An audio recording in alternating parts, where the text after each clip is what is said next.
শোক আর আতঙ্কে স্তব্ধ যুক্তরাষ্ট্রের লুইজিয়ানাবাসী। এক রাতের ব্যবধানে কয়েকটি বন্দুক হামলা, বাবার হাতে ১ থেকে ১৪ বছরের ৭ সন্তানের মৃত্যু, গুলিবিদ্ধ মা, এমন মর্মান্তিক হত্যাকাণ্ড রাতের ঘুম কেড়ে নিয়েছে স্থানীয়দের।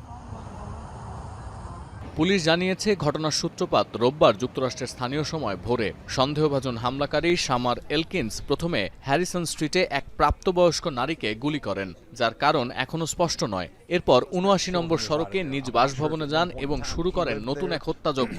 সেখান থেকে ওই ৮ শিশুর মরদেহ উদ্ধার করেছে পুলিশ। এর মধ্যে ৭ জন এলকিন্সের সন্তান হলেও মৃত আরও এক শিশুর পরিচয় শনাক্ত হয়নি। এরপর সেখান থেকে পালিয়ে যাওয়ার সময় লিনউড এভিনিউর কাছে বন্দুকের মুখে এক ব্যক্তির গাড়ি ছিনতাই করেন তিনি।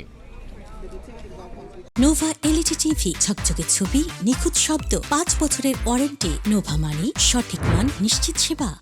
এরপর পুলিশ গাড়িটি শনাক্ত করে শুরু করে ধাওয়া।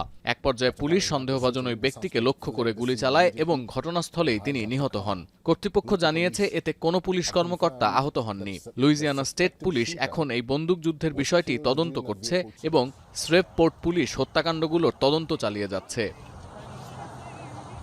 পুলিশ আরও জানিয়েছে, হামলাকারী এলকিন্স এক পর্যায়ে তার স্ত্রীকেও গুলি করেন, যদিও তিনি বেঁচে যাবেন বলে আশা করা হচ্ছে। তবে গুলিবিদ্ধ অপর নারীর অবস্থা আশঙ্কাজনক। এ ঘটনায় এক কিশোরও আহত হয়েছে, তবে তার আঘাত প্রাণঘাতী নয়। লুইজিয়ানা ন্যাশনাল গার্ড কর্মকর্তা ফক্স নিউজকে বলেছেন, ২০১৩ সালের আগস্ট থেকে ২০২৪ সালের আগস্ট পর্যন্ত লুইজিয়ানা আর্মি ন্যাশনাল গার্ডের সিগন্যাল সাপোর্ট সিস্টেম স্পেশালিস্ট এবং ফায়ার সাপোর্ট স্পেশালিস্ট হিসেবে কাজ করেছেন এলকিন্স। পরে সেনাবাহিনী ছাড়েন তিনি।